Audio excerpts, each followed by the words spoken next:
بقالنا فترة كبيرة بنسمع عن أحداث وجرائم جنسية بتحصل لأطفال، سواء من اعتداءات جنسية أو تحرش لأطفال ولاد وبنات من ناس كبيرة، وأكيد ده موضوع حساس ومش سهل على أي حد ممكن يسمعه. فإحنا النهاردة هنحاول نفهم ليه في ناس بتعمل ده وإزاي ده بيحصل، ومن خلال أبحاث علمية هنفهم إيه الدوافع والأسباب ورا سلوك زي ده. موضوع زي ده لو فكرت فيه هتلاقيه صعب ومؤلم وغريب كمان، ولكن مهم إن إحنا نعرف ونفهم عنه أكتر علشان نقدر نحمي أطفالنا ونقدر نحمي المجتمع كمان بشكل عام. فالفيديو ده مش الهدف منه إن إحنا نعيب على حد أو نحمل المسؤولية لحد معين، ولكن هدفنا ان احنا نفهم اكتر عن الاسباب النفسيه والبيولوجيه ورا الموضوع ده من خلال عرض بعض الدراسات العلميه اللي بتوضح ازاي ممكن تغيرات في الدماغ تؤدي لحاجه زي كده، او ظروف معينه في حياه الناس ممكن تخليهم عرضه لظهور سلوكيات زي دي. وهنعرف برضو ازاي العلم بيحاول ان هو يفسر الظاهره دي لغايه دلوقتي، وكمان هنكشف عن بعض الاضطرابات النفسيه التانيه اللي ممكن تؤدي لهذا الاضطراب النفسي. فالموضوع كله مش علشان نبرر او نقبل سلوك معين، لا، ولكن علشان نفهم ونفتح عقولنا ازاي ده بيحصل، علشان لما نفهم ازاي ده بيحصل وايه الاسباب اللي وراه هنقدر نتصرف صح ونحمي اطفالنا بشكل مناسب. وباكد كمان انه ايا كانت الاسباب اللي خلت الجاني يعمل الفعله دي فهو يستحق ان هو يتعاقب، والمجني عليه يستحق رعايه مكثفه علشان يتعافى من اللي حصل.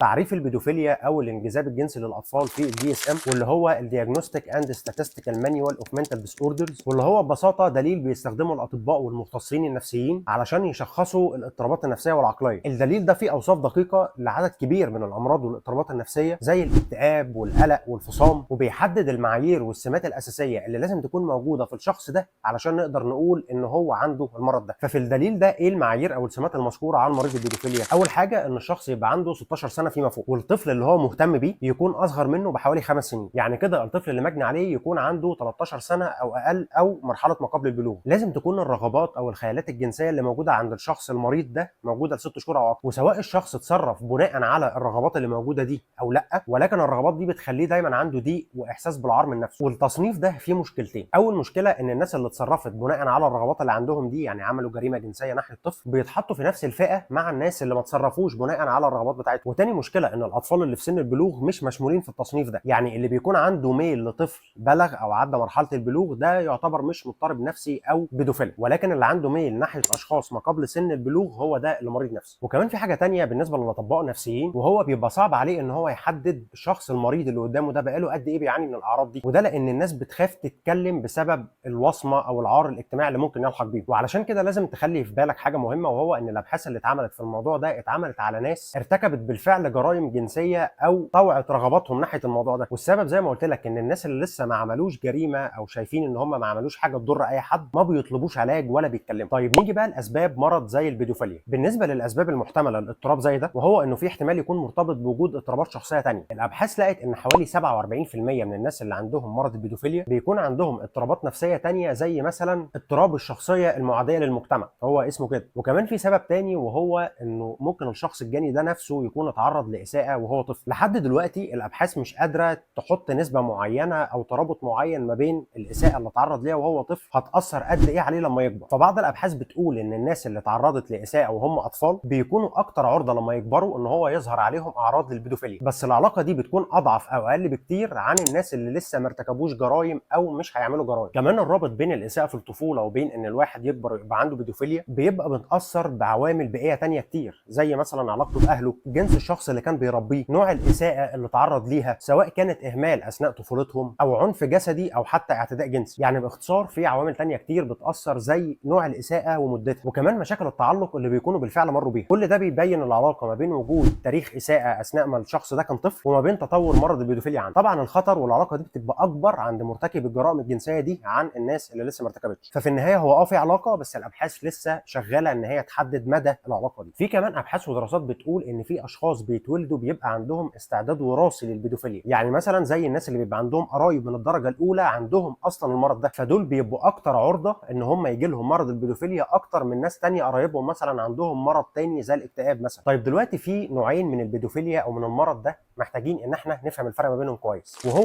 البيدوفيليا المكتسبه والبيدوفيليا اللي بتتطور مع الوقت. البيدوفيليا المكتسبه دي بتبقى تغيير مفاجئ بيحصل في المخ، لكن النوع الثاني البيدوفيليا المتطوره دي فهي بتتطور مع الوقت، هي اوريدي موجوده، يعني مش تغيير مفاجئ ولكن هي بتتراكم مع الوقت. كمان اللي عنده بيدوفيليا مكتسبه ممكن يبان عليه تصرفات اندفاعيه اكتر وسلوك جنسي زايد، ولكن مش بس ناحيه الاطفال، وعلشان كده التغيير اللي بيحصل في شخصيته بيبقى ملحوظ وباين. اما اللي عنده النوع الثاني البيدوفيليا المتطوره بيبقى عنده ميول اصلا موجوده ناحيه الاطفال وبتتطور مع الوقت، فعلشان كده انت مش بتبقى عارفه، مش بيبقى باين عليه اصلا. بعض الابحاث والدراسات لقت ان بعض الناس اللي عندهم البيدوفيليا المكتسبه دي اللي هي بتظهر فجاه، واحد من اسبابها ان هي ظهرت بعد ظهور ورم في المخ عند الشخص ده، فالورم هنا ما غيرش من تفضيلاتهم الجنسيه ولكن كمان سبب تغيرات في الشخصيه وسلوك جنسي زايد واندفاعيه زياده. ده معناه ان الاورام دي سببت نوع من انواع عدم القدره ان انت تسيطر على تصرفاتك، وده زود احتماليه السلوك الجنسي المؤذي. كمان في ناس ظهر عندهم البيدوفيليا المكتسبه دي بعد مرض زي الزهايمر مثلا، وده كان كمان بيجي مع تغيرات في الشخصيه زي ظهور سلوك قهري او سلوك اندفاعي، واحيانا كمان عدوانيه، يعني الموضوع ما كانش مرتبط بالاطفال بس. وبرده في ناس ظهر عندهم بيدوفيليا مكتسبه بعد ظهور مرض زي الباركنسونيزم مثلا او الشلل الرعاش، وما كانش بس في وقتها سلوك جنسي ناحيه الاطفال، لكن كمان زي ما قلت لك كان سلوك جنسي زايد بشكل عام. ولكن لما تعالجوا بادويه زي مثلا الادويه اللي بتاثر على الدوبامين في الجسم، الاعراض دي قلت والمشاكل النفسيه كمان ابتدى يتسيطر عليها. فملخص الكلام ده ان في مشاكل بتظهر في المخ ممكن تسبب سلوك شبيه بالبيدوفيليا حتى لو ما غيرتش التفضيلات الجنسيه نفسها عند الشخص، بس الكويس ان العلاج ممكن يحد من التاثيرات دي. زي ما قلت لك الادويه اللي بتاثر على الدوبامين مثلا اثبتت اكتر من مره ان هي قادره تغير من نشاط مناطق معينه في المخ مسؤوله عن الحاجات دي. وفي دراسات ثانيه اتعملت بالاف ام ار اي، وده يعني بالبلدي كده التصوير بالرنين المغناطيسي الوظيفي، وهو جهاز بنستخدمه علشان نشوف نشاط المخ اثناء ما هو شغال. يعني مش بس بنشوف صوره للمخ ثابته زي الاشعه العاديه، لا احنا كمان بنشوف المناطق اللي بتنور في المخ وقت ما الشخص بيفكر او بيعمل حاجه معينه. لقيت ان الناس اللي عندهم بيدوفيليا بيظهر عندهم استجابات عصبيه معينه في دماغهم شبيهه للاستجابات العصبيه اللي بتحصل في دماغ الرجاله لما بيبصوا على صور ستات. ولقيت برضو ان في نمط غير معتاد للاستجابه اللي بتحصل في المخ بتظهر عند الاشخاص المصابين بالبيدوفيليا لما بيبصوا على صور اطفال. وفي دراسات تانية استخدمت الاشعه المقطعيه على المخ لقيت انه مرتكب الجرائم الجنسيه ناحيه الاطفال كان عندهم مشكلات في الفص الصدغي الامامي في المخ، والمنطقه دي هي اللي مرتبطه على انك تقدر تسيطر على تصرفاتك. بس النتائج دي مش هنقدر نعممها على كل اللي عندهم اضطراب البيدوفيليا، لانه زي ما قلت لك احنا لسه لغايه دلوقتي مش عارفين الفرق الواضح ما بين اللي ارتكبوا بالفعل جرائم جنسيه واللي ما ارتكبوش، وده نتيجه لان ناس كتير عندهم الاضطراب ده ومش بيتكلموا. طيب ندخل بقى على البيدوفيليا الثانيه، البيدوفيليا التطوريه. الابحاث والدراسات لقت ان الناس اللي عندهم البيدوفيليا التطوريه دي بيبقى عندهم مشكله في مستويات هرمون السيروتونين، وهرمون السيروتونين ده هو الهرمون المسؤول عن السعاده، فالطبيعي هنا ان السيروتونين بيقل عند الناس اللي عندهم قلق وتوتر. ولكن الخلل اللي بيحصل في مستويات السيروتونين في الجسم ممكن يزود العدوانيه ويخلي الشخص ده مندفع اكتر، وده بيفسر ليه ممكن يجي لهم اندفاع او